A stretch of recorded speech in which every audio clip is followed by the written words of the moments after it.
P T I آج لاہور میں سیاسی قوت کا مظاہرہ کرے گی. کہنا مویشی منڈی میں جلسے کی بھرپور تیاریاں. تحریک انصاف کو مینار پاکستان کی بجائے کہنا مویشی منڈی میں جلسے کی مشروط اجازت. نوٹیفیکیشن کے مطابق پی ٹی آئی کو شام 6 بجے تک جلسہ ختم کرنا ہوگا. انتظامیہ نے وزیر اعلیٰ خیبر پختونخوا یمین گنڈاپور کی جانب سے 8 سپٹمبر کی تقریر پر معافی کی شرط بھی رکھ دی. پنجاب اسمبلی میں اپوزیشن لیڈر ملک احمد کہتے ہیں کہ گنڈاپور کا معافی مانگنا ان کا ذاتی فعل ہوگا. ہم نے انتظامیہ کو ایسی کوئی یقین دہانی نہیں کروائی.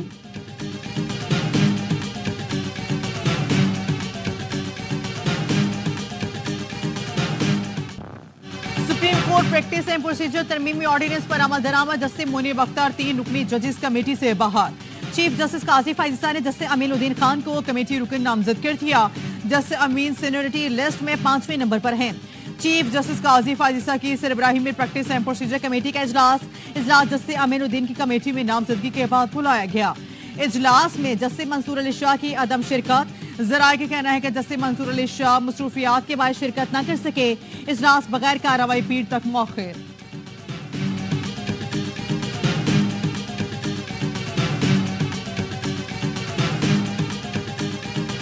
اس حوالے سے جو مسودہ ہمیں دیا گیا تھا اس وقت تک تو ان کے پاس اکثریت نہیں تھی اور دار و مدار جمعیت علماء اسلام کے ممبران پر تھا. جمعیت علماء اسلام نے واضح طور پر کہا کہ ہم مطمئن نہیں ہیں اور ہم اس مسودے کو ووٹ دینے سے معذور ہیں. جے یو آئی حکومتی مسودے سے متفق نہیں. حکومت کو غلط قانون سازی سے روکیں گے. آئین یا کسی ادارے کو تہس نہس کرنے کی اجازت نہیں دیں گے. مولانا فضل الرحمان کی ملتان میں پریس کانفرنس. کہا آئینی عدالت کے قیام سے متعلق اتفاق رائے موجود ہے مگر بدنیتی نظر آ رہی ہے.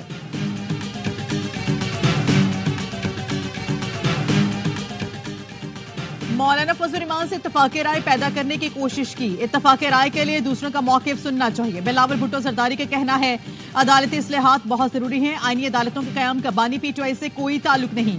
بانی پی ٹی آئی کو اپنے ذات کے سوا بھی سوچنا چاہیے.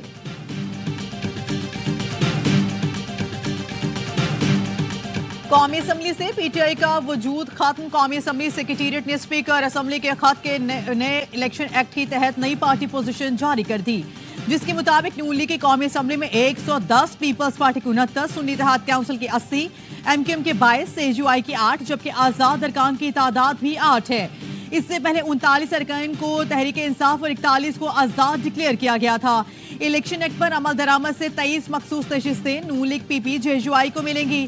سینیٹر شبلی فراز نے کہا حکومت مخصوص نشستوں کی خیرات لینا چاہتی ہے تو پہلے ثابت کرے وہ اس کی حقدار ہے. اسپیکر قومی اسمبلی کو شرم آنی چاہیے جو ایوان کا تقدس چھوڑ کر خیرات مانگنے نکل پڑے ہیں. بلاول بھٹو کلہاڑی لے کر اپنے ہی نانا کے آئین پر ضرب لگا رہے ہیں.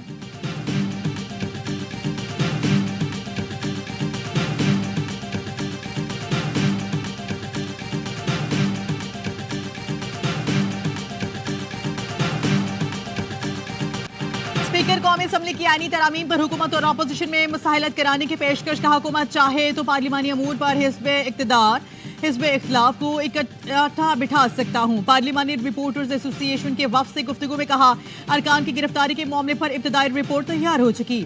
جلد مکمل رپورٹ تیار ہو جائے گی. پی ٹی آئی ارکان کی گرفتاری کا واقعہ بدقسمتی پر مبنی ہے. پروڈکشن آرڈر کسی سے مشاورت کے بغیر خود جاری کیے. پارلیمنٹ لاجز کو سب جیل قرار دیا. آئینی ترامیم کے مسودے سے اسپیکر قومی اسمبلی بھی لا علم نکلے. بولی آئینی ترامیم کے مسودے کا عمومی علم تھا صرف ابتدائی ڈرافٹ تھا.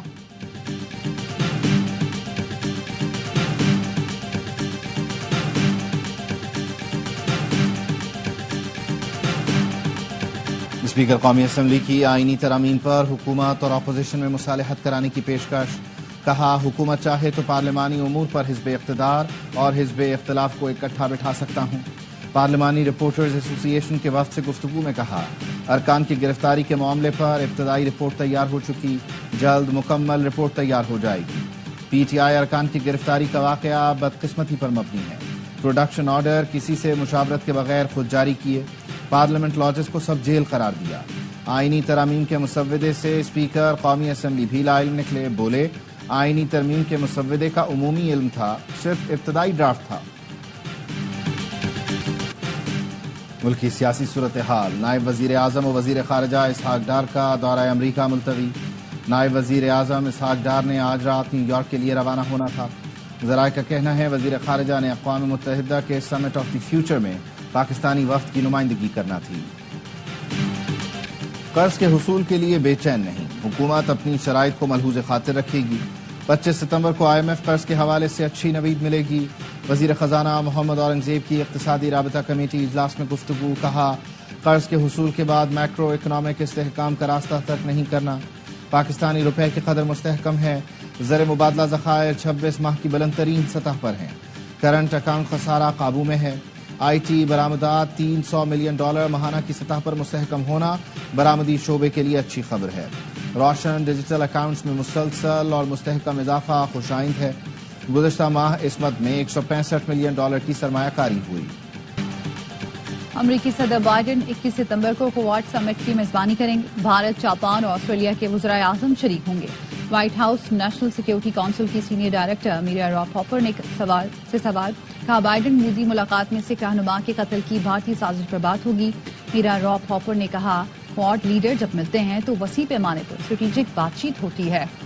کرکٹ کونسل نے T20 ایمرجنگ ایشیا کپ کا شیڈیول جاری کر دیا۔ روایتی حریف پاکستان اور بھارت پھر ایک ہی گروپ میں شامل، 19 اکتوبر کو مد مقابل آئیں گے۔ ایونٹ میں 8 ٹیمیں شرکت کریں گی۔ UAE اور میزبان عمان بھی پاکستان کے گروپ میں موجود۔ ٹورنامنٹ 18 اکتوبر سے مسقط میں کھیلا جائے گا۔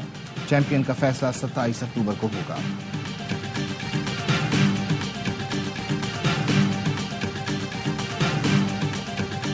انٹرنیشنل کرکٹ کونسل وفد نے کراچی، راولپنڈی اور اسلام آباد کے سیکیورٹی انتظامات کو تسلی بخش قرار دیا۔ چیئرمین PCB سے ICC وفد کی اسلام آباد میں ملاقات۔ محسن نقوی نے چیمپئنز ٹرافی کے لیے عالمی معیار کے انتظامات کی یقین دہانی کرواتے ہوئے کہا اسٹیڈیمز کی اپ گریڈیشن کا کام چیمپئنز ٹرافی سے پہلے مکمل کر لیا جائے گا۔ تمام ٹیموں کے لیے فول پروف سیکیورٹی انتظامات کیے جائیں گے۔ ٹورنامنٹ کا پاکستان میں انعقاد اعزاز ہے۔